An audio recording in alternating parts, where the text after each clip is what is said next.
existing na po, hindi lang sa ibang lugar, nandito na din yung mga satanista dito sa Bohol. Nagtatago lang sila. At yung isa ay nag-surrender sa atin. Then, at lumulutang pa during exorcism natin, mga kapatid. To become a full-fledged member of the cult, she had to be initiated with satanic rituals. So, para maging ganap na siya na maging satanista, dadaan mo na siya sa initiation. Satanic rituals ang tinatawag dito.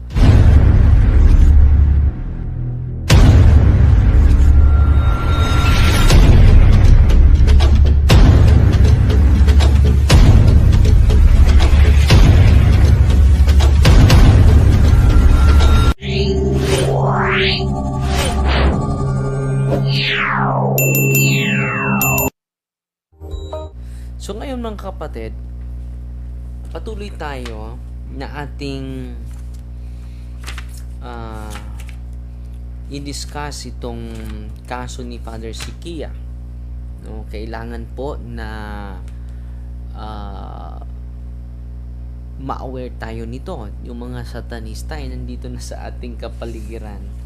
So sa aklat ni Father Sikia, The Exorcist Volume 3, Spiritual Warfare and Discernment. Maganda po ito. Sana makabili po kayo nito sa, nandyan po ito sa St. Paul's. And then hindi ko alam kung nasa online din ito. Malaking tulong po ito sa ating lahat. Okay? Salamat tayo kay Father. Ngayong araw pala ay anniversary ni Father Francisco Jose Sikia. Siya po yung siya po yung may akda nito. Anniversary pala ni Father ngayon, no? Ni Father Sikia, no? At magpasalamat po tayo. Tumawag si Bro Kaloy. Bro Kaloy? Sige. Sige, bro. Sige, bro. Sige, bro. Amping. Sige, bro Kaloy. Bye-bye, bro. God bless. At tumawag si Bro Kaloy, no? So ngayon mga kapatid, ating babasahin itong magandang aklat ni Father Sikia. Very interesting ito mga kapatid. Very interesting at marami tayong matutunan sa araw na ito. Okay, ano lang natin ha. Nagsimula tayo siguro sa ang pangalan niya ay itatago lang natin ang pangalan niya na BC, no? So and then to si BC ay full consent talaga na inaalay niya yung sarili niya sa grupong ito. So existing na po, hindi lang sa ibang lugar, nandito na din yung mga satanista dito sa Bohol. Nagtatago lang sila. At yung isa ay nag-surrender sa atin. So anong prueba ko? Isa nila ay nag-surrender sa atin at lumulutang pa during exorcism natin, mga kapatid. So ngayon, patuloy tayo mga kapatid. Victim, a 27-year-old woman named BC. No, BC was a 27-year-old woman from one of the provinces in the north. When she was still in elementary school, she was sexually abused. So ito po, may traumatic experience itong batang ito. By two of her cousins. Grabe yung traumatic experience, no? So kung makita nyo family background sa mga sumasali sa mga grupong ito, may traumatic experience, no? Growing up, she was not emotionally close to any of her parents. They were absentee parents due to work and other worldly commitments. And when she related the abuse to them, her parents did not believe her. So kahit yung kanyang so ito yung background niya. So grabe yung traumatic experience niya sa bata pa siya. And then hindi din maganda yung childhood experience niya sa mga magulang niya, no? Although she was intelligent, she was not appreciated within the family circle. No, kulang siya sa appreciation, mga kapatid. At yung mga magulang niya. She basically had an happy childhood. The family unit that should be a protection to a child growing up in the world was absent. We see here why one of the devil's most used strategies is to destroy the family. Yan po. Effective effective yung kaaway natin kung kumusta yung pamilya mo. Sa mga nakikinig ngayon, kumusta yung pamilya natin? Kung grabe yung broken family, mga kapatid, no? Grabe yung sugat ng mga anak, sugat din ng nanay at tatay, no? Sadly, later in life, BC also experienced being continually raped by friends of the family. Grabe, no? Grabe yung sexual abuse na nangyari ni BC. Grabe. Nasasaktan tayo, no? While I'm reading this, no? Grabe. Ang sakit ng karanasan ni BC. She, at that point, started to isolate herself and became withdrawn. So, na-isolate na siya sa kanyang sarili. She had a number of abortions during this time of sexual abuse. So, grabe. Yung mga grabe yung karanasan niya. Dahil biktima siya, no? Yung kasalanan niya ay naka-resort din siya ng abortion, no? Bigat, no? And then paano siya nakapasok sa mga sa satanista na grupo? Her relationships began to rapidly deteriorate, and she continually had fights with all those around her. So magulo yung buhay niya dahil dito. Her only refuge was her barkada. He had become the center of her life.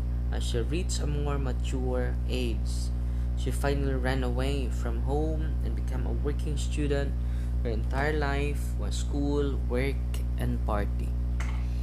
So, masalimuot yung buhay ni BC, no? She was later discovered by a satanic cult who knew about her past traumatic experiences. They knew how to lure her into the group through her many wounds in life. So, nakapasok siya dahil sa traumatic experience niya. Patuloy tayo, mga kapatid. She eventually joined this cult in order to get revenge against those who had sexually abused her, as well as to gain power that she used to fulfill her ambitions and plans in life. Dahil may marami itong mga offering yung mga itong satanic cult sa kanya. And then para din ma-feed yung kanyang spirit of revenge, no? Kailangan ko papasok nito para makapag ganti ako sa mga taong gumahasa sa akin, no? To become a full-fledged member of the cult, she had to be initiated with satanic rituals. So para maging ganap na siya na maging satanista, dadaan mo na siya sa initiation, satanic rituals ang tinatawag dito. She was not alone. There were a few others who would join her in the initiation. So ito po yung satanic rituals. During the initiation, which was almost 2 weeks in duration, ang taas, no? So 2 weeks ang kanilang preparation para maging full-fledged member ka. And which started on a Friday, she would go frequently into altered states of consciousness. Hypnotic trance. So, yung hypnotic trance, mawala na siya sa kanyang sarili. So, ito po ay walking process na. It seems that a lot of hallucinogenic drugs were used to bring this about. During this time of the initiation, she would always feel tired, dizzy, and confused. She was also used frequently as a sexual object by the male members of the cult when she was in this trance state. Grabe, no? Isa pala ito sa mga ritual nila. Sagawa sila ng group sex, and then hinahalay siya sa mga lalaki na membro, no? Especially when she is in trance state, no? Mawala sa sarili. So, isa to sa ritual nila, mga kapatid. At one point in the initiation, all the recruits who were wearing black robes, complete with hoods, were required to share. So, may black robes sila. And then with the hoods, required, may sharing din sila, no? May sharing din sila. All the negative experiences in their lives. The more negative and painful, the better. So, it is more focused on negative emotion, mga kapatid. The reason for this sharing was to bring about hardening of each one's heart in order to block out permanently any positive emotions. So, anong share? May sharing din sila sa mga traumatic experience nila. So, grabe yung galit nila. Grabe yung hatred nila, mga kapatid. Okay. Patuloy tayo, mga kapatid. They shared and intensified all the anger, hatred in their hearts, and learned to release in them. So, parang bubuhayin nila yung mga sama ng loob, mga negative, para ma-intensify yung anger mo, no? They were also taught to reject any form of love. Yung pag-ibig, walang pag-ibig. I-reject nila yon.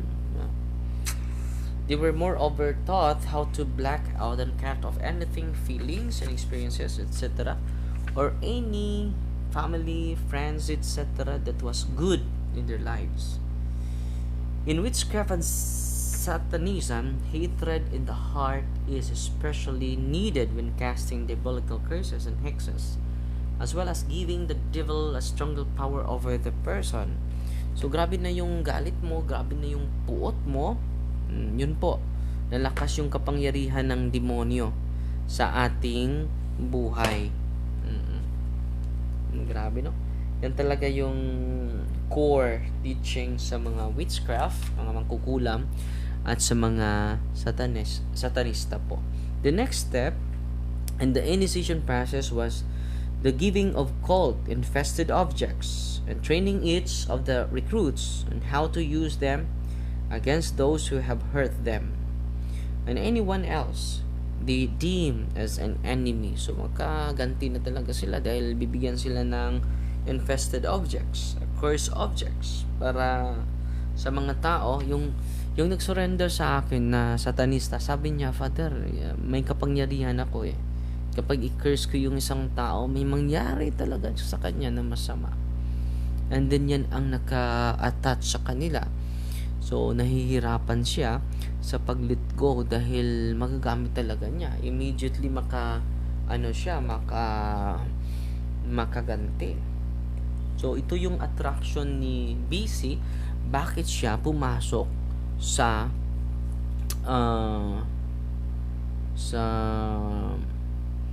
kultong ito, na kapatid.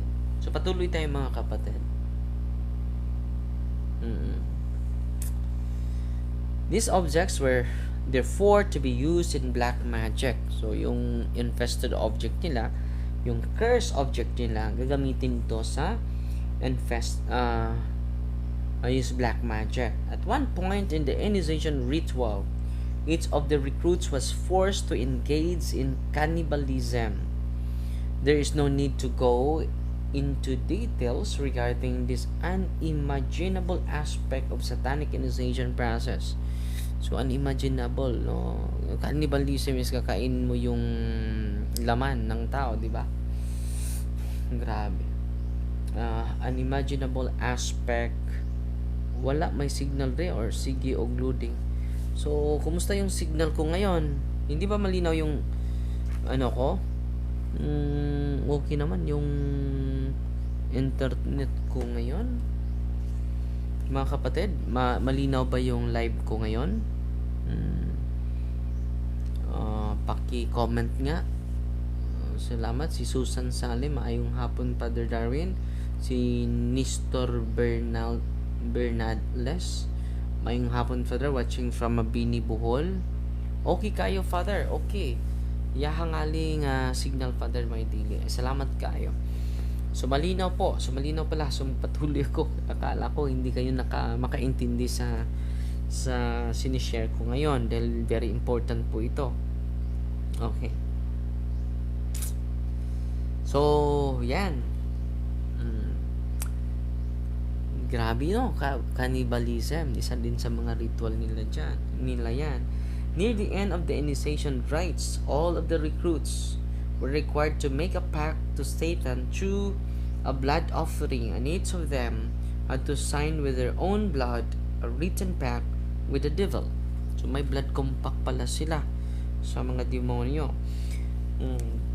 Then they swore allegiance to the cult until death, until kamatayan ito walang aatras. They also swore that any children that they would bear would be offered to Satan. They furthermore swore to recruit new members regularly to the cult. So mag-recruit din sila. So ito yung kailangan natin na malaman, mga kapatid. Yung ginagawa nila, may blood compact sila, may ritual sila for cannibalism, may group sex sila, and then may sharing din. Gagawa din sila ng sharing, no? Pero yung sharing nila, yung mga traumatic experiences na lang, to intensify anger, to intensify hatred, mga kapatid. And after the initiation ritual, which was done in the one highest mountains in the Locust region, BC started to see clearly the demons surrounding her and her companions. She not only saw them, but could also hear their voices and was therefore able to communicate directly with them. So grabe yung psychic ni BC, naging naging open na, makausap na niya yung kaaway, yung demonyo. During the next months, BC was taught higher level of black magic, how to curse, make potion, yung mga love potion, mga kapatid, how to conjure more spirits, paano natin ma-communicate yung mga demonyo, how to do astral projection kapag travel wherever you are, to harass her enemies. Pwede mo maharas yung enemy mo, no, through astral projection po, to attain certain preternatural powers over her body. The two cousins and family friends who had molested her were cursed by her. Yung mga namulisya niya, dalawang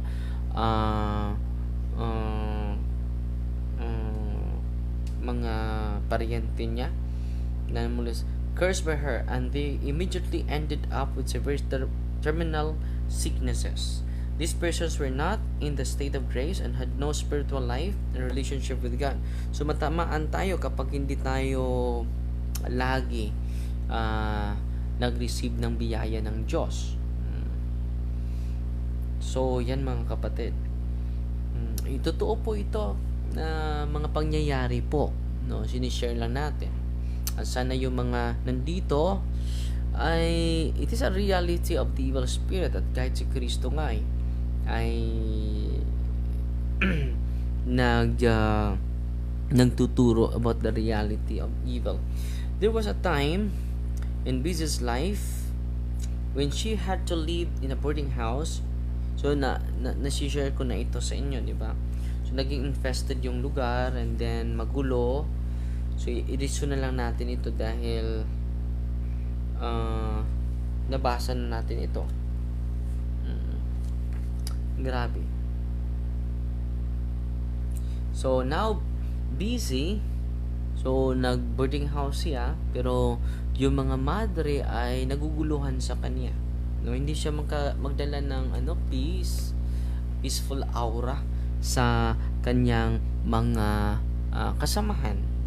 Now busy, while holding a normal job, so nagtatrabaho na siya, continued to attend regularly black masses with her cult, and sexual urges were frequently during these occasions.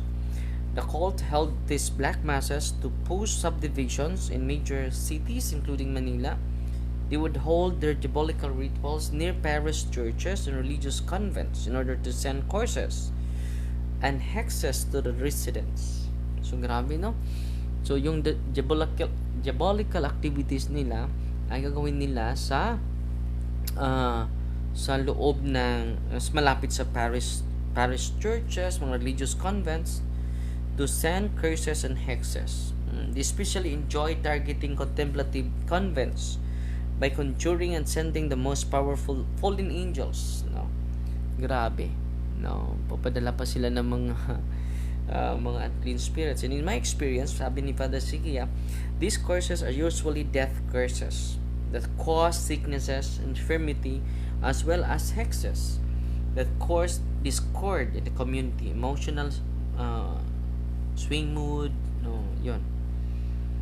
Mood swings of anger, sadness, depression, and fear. And finally, sloth and dryness in one's spiritual life. Kapag grabe na yung dryness natin, mga kapatid, wala na tayong gana sa pag-aaral, wala na tayong gana sa pagsiwalat sa magandang balita, wala na tayong gana sa pagsimba, it is not good. It is spiritual harassment po. These curses, posible, pinadalhan tayo ng curses ng ating kaaway. Diba? So, patuloy tayo. These curses can also cause preternatural attacks like bangungot. Meron palang bangungot na it is a spiritual harassment, pero hindi lahat, diba? Of what we may call night terrors, and other more physical types of demonic oppression. The demons usually give more power to their followers, who are able to cause the most damage to the church. For instance, when a religious leaves his vocation due to the curses sent.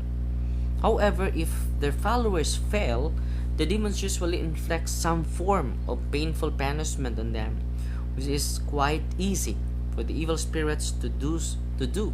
Since Satanism is physically and spiritually open, and they're therefore vulnerable to them. So, grabe, no? Na kung itong mga pangyayaring ito ay maging bukas tayo, kailangan natin na maprotektahan yung sarili natin. Kaya nga may may healing office tayo para meron kayong malalapitan.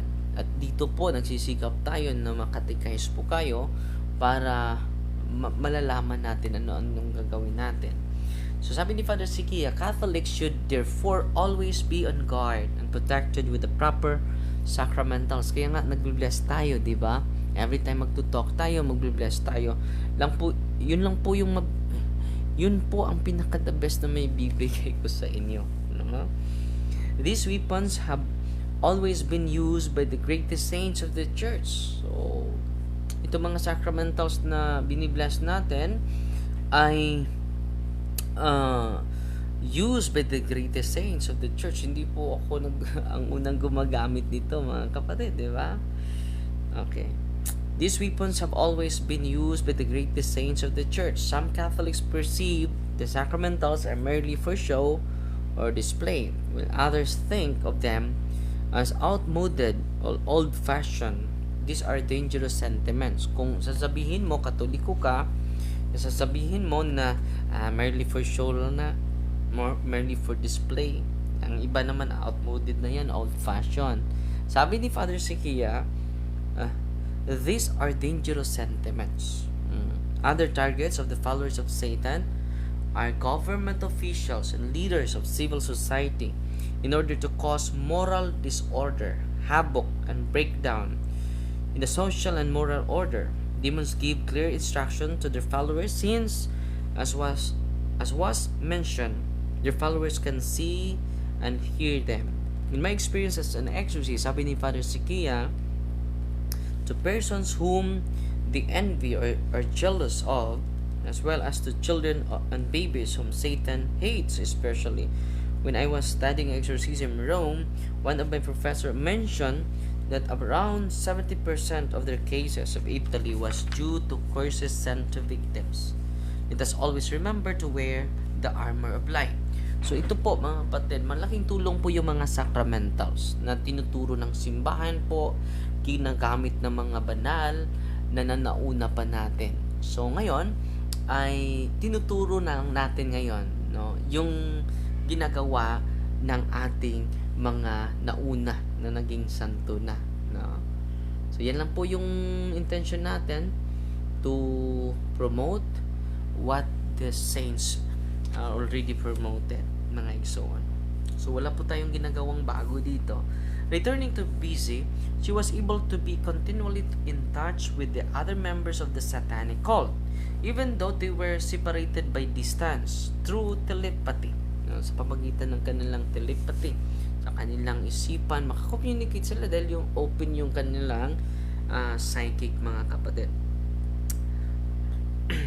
Then, later in life, BC met a serious accident. Nadisgrasya si BC, it's nearly cost her life. She was hospitalized and had a 50-50 chance of recovering. So, ito po ay blessing in disguise, sa buhay ni BC. This incident opened her eyes to the truth about her situation. She started to fear for her immortal soul and dreaded eternal consequences of her sinful life. Because of this, she sought refuge in the church. She first sought help from her parish priest. She was seeking desperately for longer lease in life. So, ito yung simula na mabuksan yung kanyang isipan, mga kapatid. Humina yung internet. Humina ba yung internet ko, mga kapatid? I see. Okay na ba? Pasensya na po kayo. Bumalik na naman. Okay. Okay ba yung internet natin?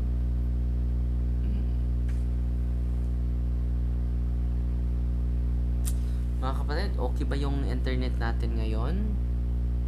Okay, Father. So, okay. Hindi naman, Father. Sige. Dahil naghahang yung monitor ko dito, mga kapatid. So, patuloy tayo, mga kapatid, ha? Pasensya na po. So, yan, no? Of course, immediately, the evil spirits then started attacking and oppressing her in a very terrible manner, dahil gusto na siyang babalik sa simbahan, mga kapatid, sa Panginoon. Gusto na siya na magsisisi sa kanyang mga ginagawang kabalastugan. Whenever she tried to do any kind of good action like praying and offering her suffering to make reparation for her past sins, her body would suffer tremendously with agonizing pains of unimaginable sorts.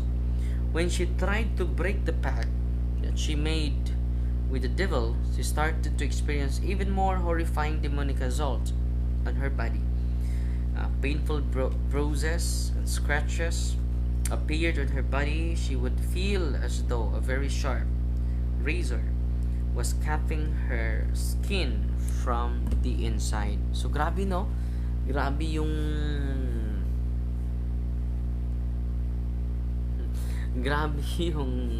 experience ko. Kung mag-pray siya, i-offer niya, magsagawa siya ng reparation. Grabe yung torture ng kanyang katawan.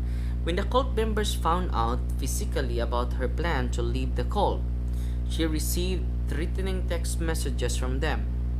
So, nung nalaman na ng mga kasamahan niya na lilipat na siya, babalik na siya sa simbahan, sa Panginoon, doon na grabe na yung mga harassment sa buhay ni BC.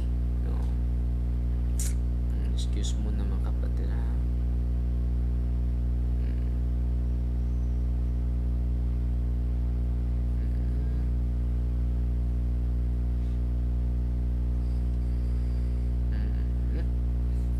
So, patuloy tayo, mga kapatid. Grabe yung kanyang tremendous yung kanyang mga spiritual assault, mga kapatid. And then nakatanggap pa sila ng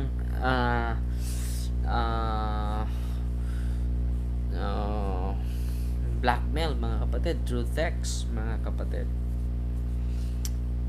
Although she had changed her number many times, the threatening messages continued. Kahit nagbago na siya ng mga number niya, pero patuloy pa rin.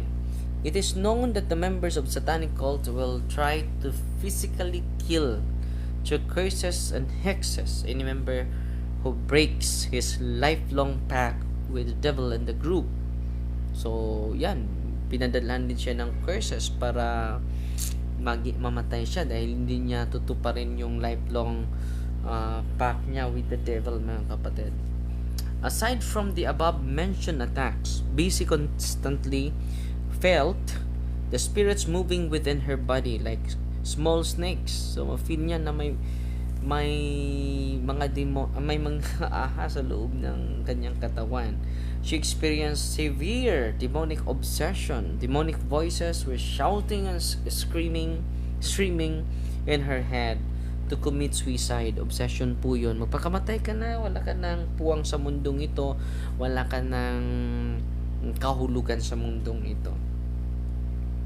The demons also played easily with her emotions, making her fall into deep depression and then uncontrollable rage and then intense and irrational fears. Her imagination was also attacked ruthlessly. It was bombarded with all kinds of obscene, blasphemous, and demonic images. It was only the grace of God that prevented her from losing her mind. The main goal of the devil in his terror attacks is that if the victim does not return to him, he either loses his mind or commits suicide, so that her conversion to God is not completed. Well, we have to remember that although BC was trying to return to God, her reason was one of fear of the devil and not of the love of God. We also have remembered that the cult taught her to harden her heart. If her life was not 50-50, she would still be deep in Satanism, causing graver and graver sins while continually harming those around her. So, yung pagbalik niya loob sa Panginoon, hindi pa hinog. Kailangan na dahil sa nangyayari niya, yung disgrasya niya ay nakapag blessing in disguise talaga yon. So, pumunta siya. The parish priest prayed deliverance prayers over her, which only temporarily alleviated her intense sufferings. And he instructed her to use the sacramentals. So, ang pari na nilapitan niya, nagsagawa ng minor exorcism or deliverance. So, which only temporarily alleviated her intense suffering. So, nakatulong talaga yung prayer ng pari. And he instructed her to use the sacramentals. Holy water irritated her skin, and she could not wear the scapular and rosary if she tried to enter any church. No? So, yung holy water ay masasaktan yung kanyang balat. She could not wear scapular and rosary. Hindi siya makapagsuot ng rosary at scapular, mga kapatid. Grabe yung mga sacramentals ng simbahan, no? At sana sa pamamagitan nito ay mabuksan natin yung ating isipan how important, the spiritual importance of the sacramentals in our lives, mga kapatid. Patuloy tayo. If she tried to enter any church, she trembled, convulsed, and ended up doing sacrilegious actions like undressing in front of the altar. Grabe, maghuhubad siya in front of the altar. No? Nanginginig siya. She was asked to attend an intergenerational healing seminar with a certain Catholic charismatic community. So, nag-attend siya ng Catholic Charismatic Community, yung healing process, intergenerational healing. She woke up at 3 a.m. So, bigla lang siyang makabangon. Sa 3 a.m. pa naman, it is a demonic hour. The night before the seminar with the spirits, warning her that they would retaliate and hurt her if she attends the session. So, ang demonyo, sinasabi ng demonyo, na huwag kang atin doon dahil masaktan ka lang. In the ministry, we would not have prioritized an intergenerational healing seminar since the demons had attached to her primarily through her consecrating herself to them. So hindi nag-promote sila Father Sikia, especially the ministry of the ministry, never promote intergenerational healing seminar, since the demons have attached to her primarily through her consecrating herself to them. So hindi lang yan traumatic, but merong naka-attach na unclean spirits dahil sa satanic ritual, mga kapatid. So sabi ni Father Sikia, we would not have prioritized the intergenerational healing seminar. Yan ang sinasabi ni Father Sikia. The next day, she had a difficult time participating in the intergenerational healing sessions, which were supposed to last a few days. So naglast lang for a few days. Sabi niya, she felt very tired, weak after she felt very tired, weak, and drained. Her mind was confused during the talks. Extreme depression and isolation were felt by her, and a deep darkness enshrouded her entire being. On the third day of the seminar, her demonic possession started. So, na-possess na naman si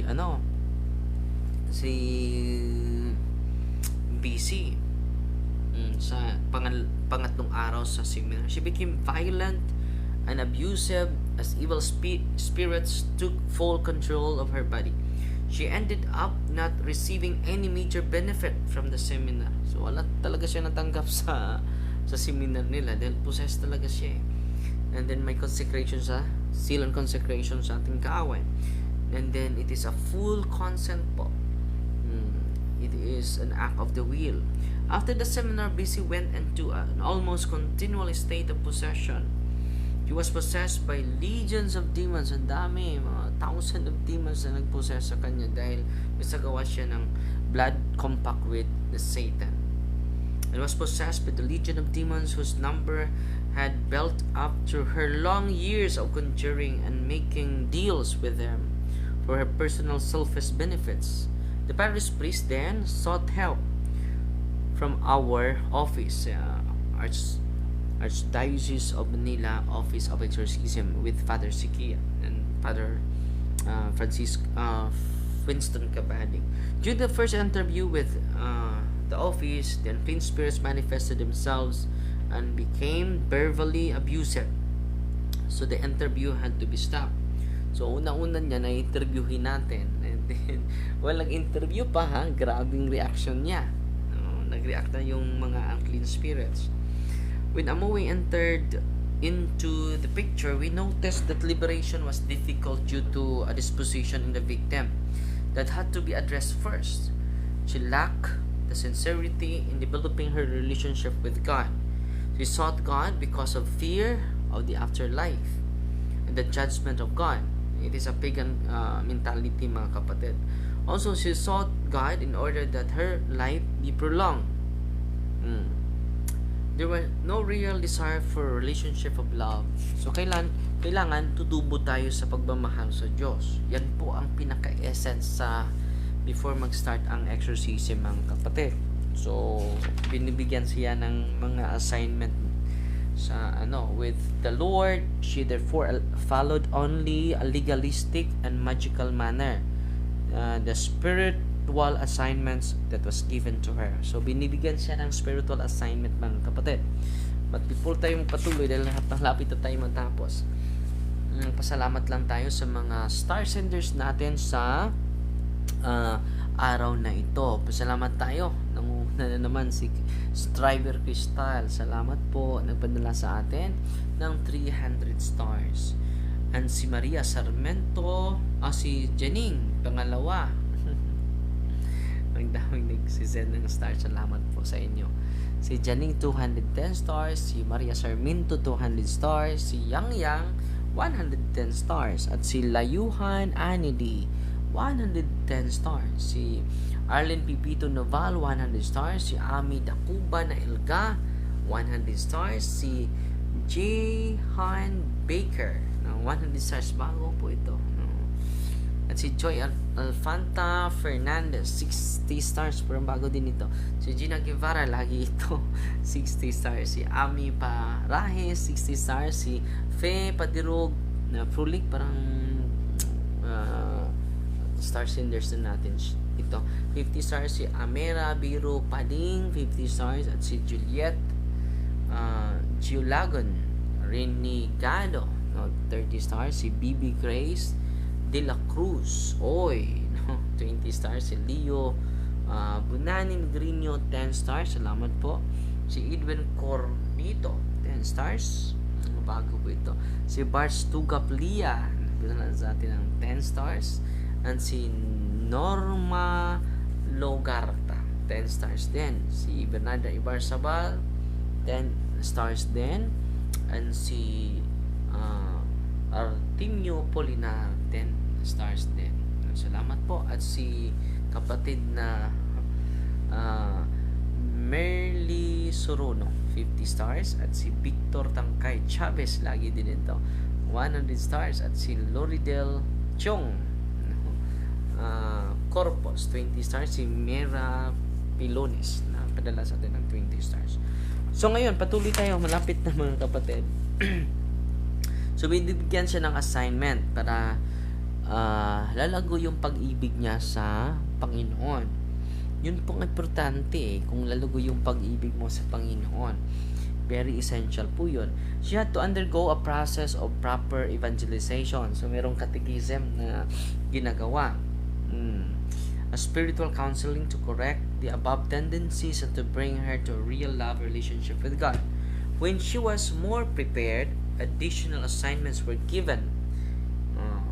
So kung prepare na siya, binibigyan naman siya ng renouncement of the pacts with Satan and cult, including all their activities that she participated in.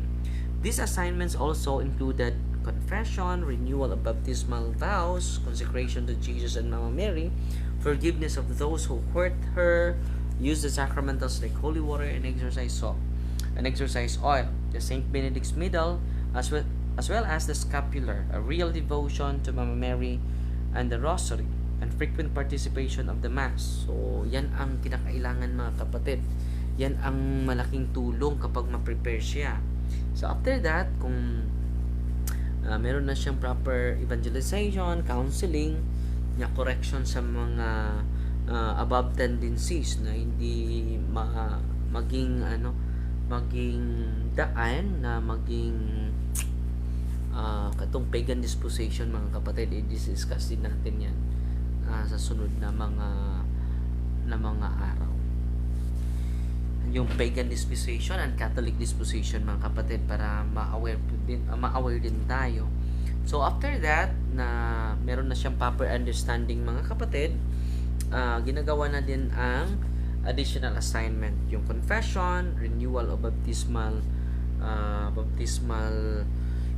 vows, consecration to Jesus and Mama Mary, forgiveness of those people who hurt her, hindi sa pagganti, and then the use of the sacramentals, Saint Benedict medals, as well as scapulars, real devotion to Mama Mary, especially frequent attending Mass, participation at the Mass. Of course, she had to get rid of all her demonic paraphernalia, like her book of curses and spells and the like. She did all this as best as she could, while undergoing constant harassment from the devil. Her physical condition had improved at this point. Hence, she was given these assignments and she was able to fulfill them. When we noticed that she was this time prepared physically and had a minimum disposition spiritually, an exorcism was scheduled. Consent from her doctors was obtained, and we also had our own volunteer doctor present. So, yan ang ginawa nila Father Sikia. During the first exorcism, the following occurred: extreme violence, screaming, crying, and moaning, vomiting, bruises appearing suddenly on her body, intense stomach pains and headaches, strong violent reaction against prayers prayed in Latin, aversive reactions when relics or crucifix. Without her seeing, the sacred objects were placed near the back of her head. Extraordinary strength, burning sensations when exorcise oil was placed on her.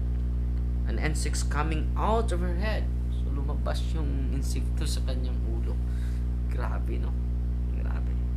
During the session, when the evil spirits has been weakened and listened, she was also asked to pray with sincerity the consecration to Mama Mary, Saint Louis de Montfort.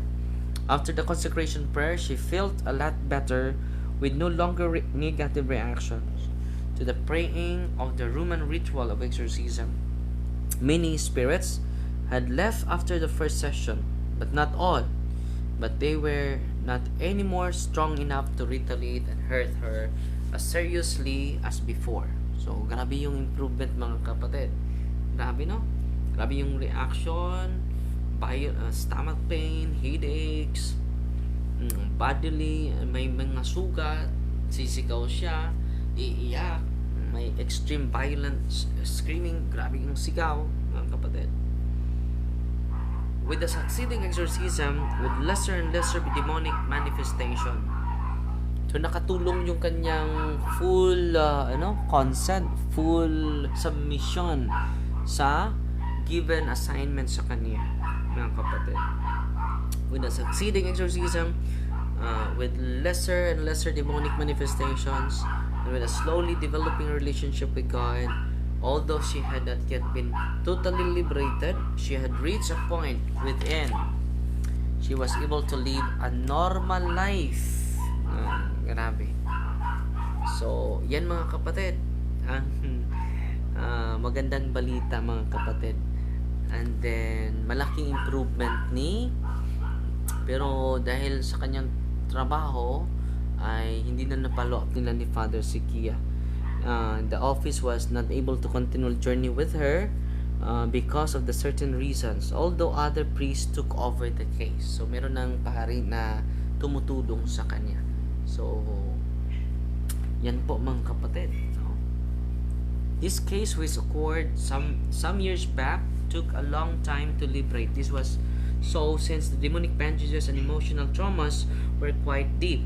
She also had a lot of expiate for sins she had harmed many people through her curses and hexes. So, hindi madali po ang naranasan ni BC mga kapatid. Meron din kaming pasyente na ganito, umabot talaga ng 1 taon bago siya na-liberate. For 20 years, psychologically ill siya. Makikita niya dahil traumatic experience siya. Ni-rape siya sa mga uncle niya, ni-rape siya sa maraming tao. No, grabe. Very traumatic mga kapatid. But most important to note was that when she sought help from the church, she had no positive relationship with God whatsoever and had difficulty beginning one. She had been conditioned well by the call to have only one emotion, and that was hate. Grabe. So, kinakailangan talaga yung proper catechism sa mga pasyente na ganito mga kapatid. Looking back now, after many years of experience and after handling more similar cases, what would I have done differently? First, I would have included counseling and inner emotional healing sessions. So, kinakailangan yung counseling talaga. Secondly, as soon as she was able to fully participate in the session without going into a possessed state, I would have used the prayers of liberation against the spirit of divination. The powers of the third eye, the prayer needs the active participation of the victim. It should be remembered that she became psychic during the satanic initiation. So, naging open yung kanyang psychic ability mga kapatid during satanic initiation. So, ang prayer na nagamit ni Father Sikia yung liberation against the spirit of divination o third eye. Satanism, according to Father Jesus Maria Nereno Antolines OP in his pamphlet entitled The World Religions and Satanism, Satanism is a version of the reverence and solemn profession of submission due to God, misdirecting them towards the rotten spirit who is Satan. No, pinalitan na natin ng Diyos kay Satanas. Yun po ang Satanism. To conclude this chapter, I would like to delve into Saint Thomas Aquinas' demonology. Father Antolinus OP points out certain important characteristics of the devil from the treatises of Saint Thomas which can aid us in spiritual warfare. First, the devils in their dealings with men tell the truth but to avail themselves of credentials and means of cheating and drawing them. Here we see the deceptive nature of the devil trying to appear as the angel of light to gain out confidence before stabbing us in the back. So discernment is the weapon that must be used here. So yung demonyo ay grabe. Gagamitin nyo yung with men tell the truth. Gagamitin niya yung katotohanan. Not to enlighten us but to deceive us. No, kailangan natin yung discernment, mga kapatid. So hindi agad magniwala. Secondly, they love to disguise their own identity under the appearances of departed men, especially those beloved or hated. Here we see how the devil can enter the life of the person through his dealings with the preternatural world, spiritism, keeping away from anything that has to do with the occult, with the beings from the preternatural world or powers found there is the strategy here. So, ang ginagamit nila dito, naalala nyo yung naka-experience na ba kayo nung malapit na mamatay isang tao ay bigla lang pagpakita sa kanya yung mga mahal niya sa buhay na matagal nang namatay, di ba? Yan po ay pwede gamitin nila yan. Pwede yan na it is it is unclean spirit, mga kapatid. So dapat may holy and exercise water tayo para magagamit. Thirdly, they are fond of handling lust or inducing men to sins into the flesh because the dirt is sticky and to come out of it more difficult. Our Lady of Fatima told the children that most souls fall into hell because of the sins of the flesh. So they are fond of handling lust and inducing men into sins of the flesh. So ito po yung kalandian. Yan ang paraan ng demonyo para makuha tayo sa kanyang trap, mga kapatid. Sabi ni Mama Mary that most souls fall into hell because of the sins of the flesh. Our Lady of Fatima, sabi niya ni Mama Mary. Saint Thomas points out a very effective weapon that demons use to bring us into their kingdom, lust. No? Yung nung Tagalog na kalandian. No? Let us therefore daily mortify the concupiscence within us, the wars against the spirit, and place it under the control of our reason, illumined by faith. Focusing on developing the virtuous life is the weapon against the flesh. Fourth, kailangan natin ma-mortify yung mga lower faculties natin. Yan ang kinakailangan natin lahat. Yung pag-mortify sa ating the desire of the flesh. The fourth, a queer perversion of the demons is the preference they exhibit for visualizing themselves in the form of animals capable of mythologizing their peculiar oddities, elemental nature. So magpakita sila na mag-appear sila as mga hayop, no, mga aso na itim, pusa na itim. So yun pala yung mga mga paraan ng demonyo. Certain important characteristics of the devil from the treatise of Saint Thomas. Una, magtatago sila. Sasabihin nila yung katotohanan, partial truth.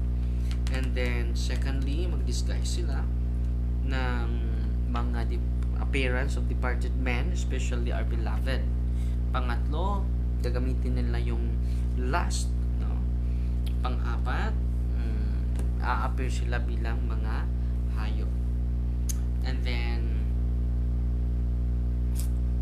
purely animal in appearance or have a combination of human and animal features. So, kalahati tao, kalahati hayop. Are the fallen angels. Expulsion is the only response to their presence. Anong gagawin na exorcism talaga or deliverance ang right dose nila, no? The only response to their presence, not mutual coexistence, no? Dahil sasabihin nila mutual coexistence, Father. Ano ba yung dapat natin na gawin? Hindi mutual coexistence, which pagans and New Agers recommend. This has always been the teachings of the church since her beginnings. Let us not be fooled, no? Sana hindi tayo malito ng at mauto sa ating kaaway. Yan po. And then pasalamat tayo kay Father Sikia dahil sa programa niya at dahil sa kanyang pagsisikap pagsusulat ng mga aklat ay malaking tulong sa mga bagong mga exorcist na na-inspire sa mga panahong ito. Amen? May salamat po at sana may natutunan po kayo ngayon. No?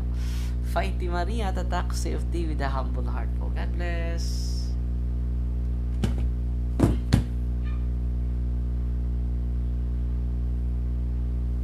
To make His message known is our responsibility. So here we are to pledge our lives to the Lord.